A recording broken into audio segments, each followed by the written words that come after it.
लंका विजय के बाद श्री राम अयोध्या में राज कर रहे थे। चारों ओर सुख शांति थी, प्रजा प्रसन्न थी, राज्य में धर्म और न्याय का राज था। लेकिन एक दिन आकाश में अजीब हलचल होने लगी। पक्षी असामान्य तरीके से उड़ने लगे, पशु बेचैन हो उठे और राजमहल के ज्योतिषियों ने घबराते हुए कहा, महाराज, कल ऐसा दुर्लभ ग्रहण योग बन रहा है जो पूरे अयोध्या के लिए विनाशकारी हो सकता है। दरबार में सन्नाटा छा गया। क्या राम राज्य पर संकट आने वाला था? तभी सभा में खड़े हुए पवनपुत्र हनुमान, उनकी आंखों में अग्नि थी, वाणी में विश्वास। उन्होंने हाथ जोड़कर कहा, प्रभु, आपके रहते अयोध्या पर संकट, यह असंभव है, और जब तक आपका सेवक जीवित है, काल भी अयोध्या को छू नहीं सकता। सभा में सभी ने आश्चर्य से उनकी ओर देखा। राम मुस्कुराए, लेकिन बोले, हनुमान, ये तो काल चक्र है, इसे कौन रोक सकता है?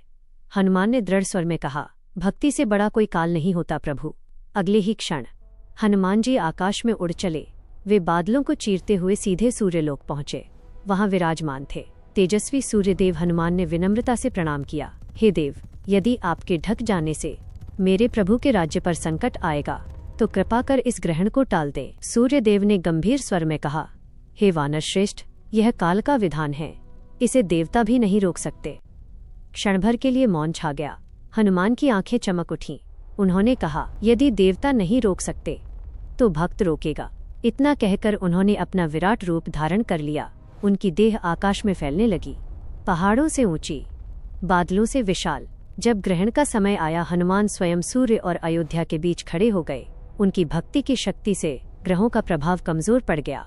अयोध्या में सूरज पूरी तरह कभी ढका ही नहीं। विनाश टल गया। जब हनुमान लौटे, राम ने पूछा, हनुमान, तुमने क्या किया? हनुमान ने झुककर कहा, कुछ नहीं प्रभु, बस आपकी सेवा की।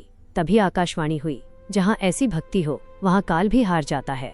राम ने हनुमान को गले लगा लिया। पूरा दरबार जय हनुमान से गूंज उठा। ये कथा हमें सिखाती है, सच्ची भक्ति में ब्रह्मांड को बदलने की शक्ति होती है। जो अपने ईश्वर के लिए खड़ा हो जाए, उसके लिए असंभव भी संभव हो जाता है। भक्त और भगवान का संबंध नियमों से नहीं, प्रेम से चलता है।